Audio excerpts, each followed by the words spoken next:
Bonjour à tous et bienvenue dans cette nouvelle vidéo sur ma chaîne YouTube. On se retrouve aujourd'hui pour la 23e vidéo du calendrier de l'Avent. Demain, c'est la dernière. Et aujourd'hui, donc, je vais vous parler d'un auteur dont j'ai déjà parlé puisque je vais parler de son run sur Aquaman. Il s'agit de Geoff Johns sur le run de Justice League. J'avais qu'une seule date et vous en parler parce que c'est mon run préféré des New 52. J'ai adoré ça, j'ai trouvé ça génial. Et il fallait absolument que je vous en parle parce que sur DC Rebirth, Justice League a été très décevant, mais alors sur les New 52, c'était la série à suivre, c'était la série qu'il fallait jamais rater. Moi je ratais jamais un numéro, c'était trop bien. Et alors Justice League commence avec ce tome aux origines, et alors pour savoir qu'Urban les a réédités en intégrale, des tomes à des gros pavés à 28 €, mais vous allez des plaisirs de lecture, vous allez voir, c'est génial. Et en fait, c'est dessiné d'abord par les deux grosses méga stars, Geoff Johns et Jim Lee, qui décident de nous raconter l'attaque de l'armée de Darkseid sur Terre à un moment où les personnages et l'univers d'ici ne se connaissent pas. C'est-à-dire que Batman et Superman ne se sont jamais rencontrés, enfin plein de personnes se rencontrent. Et en gros, ce qui s'est passé, c'est que ils se connaissent pas. Donc, ils vont se tabasser. Donc il va y avoir Green Lantern, Batman, Superman qui vont se rentrer dedans. Puis il va y avoir une menace qui va arriver. Et cette menace, Flash va venir les prévenir, leur dire attendez, il faut qu'on s'allie, on n'est pas censé se battre. Et c'est l'armée de Darkseid qui arrive. Et alors là, ça va être le bordel total.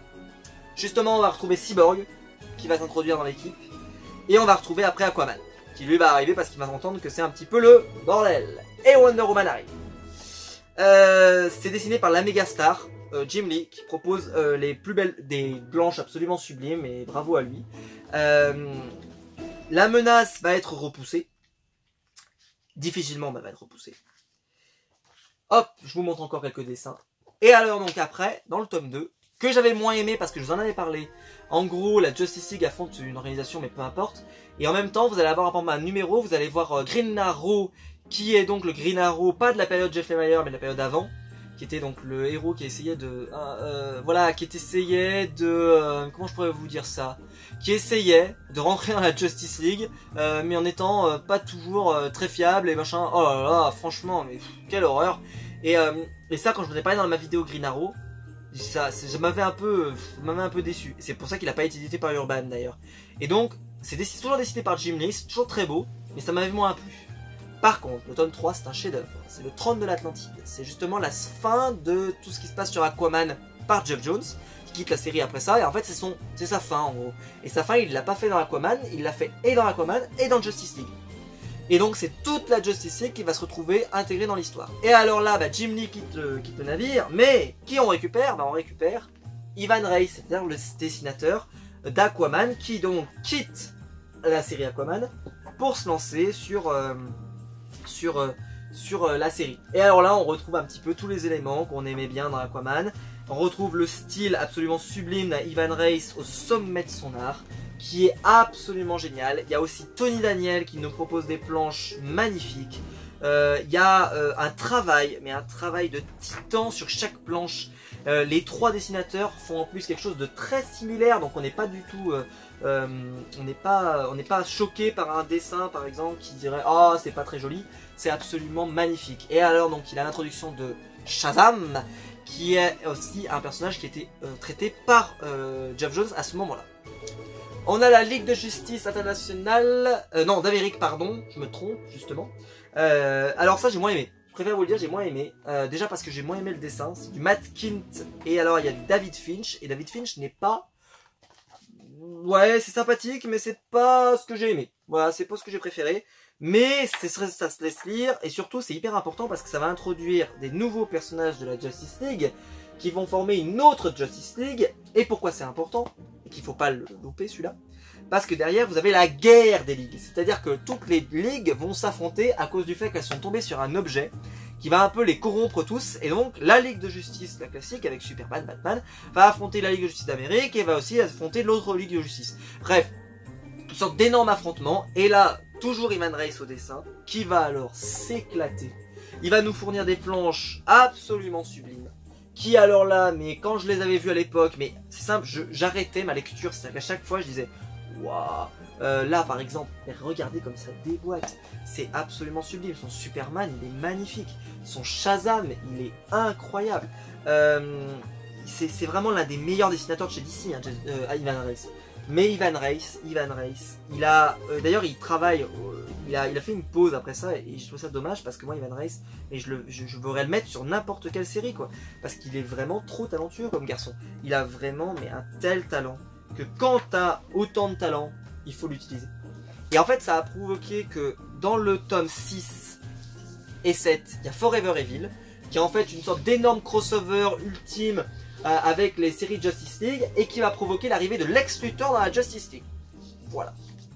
Parce que la Justice League est en difficulté, elle a même disparu et on va avoir tous les méchants de l'univers DC qui vont devoir affronter des menaces. Et vu que même s'ils sont méchants, ils n'ont pas forcément envie que l'univers disparaisse, etc. Enfin voilà, ils y vivent dans cet univers. Et donc ils vont devoir essayer quand même de tenir la route. Et ça c'est génial, hein. Moi j'ai adoré, c'était vraiment top. Il y avait, voilà, on va avoir Sinestro par exemple qui va arriver. Vous avez Deathstroke, vous avez Sinestro, Deathstroke, pardon, Lex Luthor comme je vous en avais parlé. Ensuite on passe à un tome qui est génial, qui est la Ligue d'Injustice. Qui en fait nous parle de Lex Luthor qui essaie de gagner la confiance un petit peu de tout le monde et qui en même temps, toute la Ligue de Justice se retrouve contaminée par un virus qui leur fait vraiment du mal et c'est assez cool et il y a en plus des menaces un peu partout. Enfin moi j'avais beaucoup aimé donc voilà, je vous le recommande. Toujours magnifiquement dessiné comme vous pouvez le voir et surtout arrive un dessinateur qui s'appelle Jason Fabok et Jason Fabok il va nous faire ça. Ça c'est la fin, c'est la guerre de Darkseid. Et alors là, c'est Darkseid après avoir été mis dehors dans le premier, et il revient, mais il revient plus motivé que jamais. Et alors là, il détruit tout. Et c'est dessiné par Jason Fabok, qui est le meilleur dessinateur chez DC, en tout cas selon moi. C'est le dessinateur que je préfère et je trouve qu'il ne travaille pas assez ce monsieur. Parce que vraiment, récemment je crois qu'il nous a fait 4 comics, 4 issues. Je suis vraiment déçu parce que moi je voudrais en voir beaucoup plus. Mais tout est génial, tout est génial. Je vous montre le dernier tome si vous voulez, mais tout est beau. Il n'y a pas de mauvaise planche. Vous voyez, je peux prendre au hasard. Je sais très bien que je tomberai sur une planche sublime. Je cherche même pas. C'est-à-dire que c'est absolument magnifique. Et le scénario est génial. Et vous avez vraiment des personnages. Pardon, regardez ça. Double page, bref c'est génial. Ça, si vous cherchez un Justice League, la période Justice League Rebirth c'était pas bonne du tout. Je pense qu'il faut aller là-dessus. Ça sort en intégrale, il faut surtout pas les rater. Il y en a déjà 2 qui sont sortis, la 3e sort à la rentrée en février je crois, ou en mars, je ne sais plus. Faut pas les rater, c'est vraiment ça vaut le coup. 28 € pour une intégrale avec autant de bons épisodes, faut surtout pas l'hésiter, il faut les prendre, c'est trop bien. Voilà, j'espère que la vidéo vous aura plu. Si c'est le cas, vous pouvez la liker, vous pouvez vous abonner, vous pouvez la partager, vous pouvez aller dans le lien YouTube qui est dans la description. N'hésitez pas à me dire dans les commentaires ce que vous en avez pensé. Et surtout, lisez des comics parce que vraiment c'est trop bien. Et là, très clairement, il y a un comics magnifique. Et il faut pas le rater parce que les New 52, c'est peut-être la meilleure des séries des New 52. Et je vous la recommande. Voilà. N'hésitez pas, voilà, on se retrouve demain pour le dernier jour du calendrier de l'Avent. Ciao!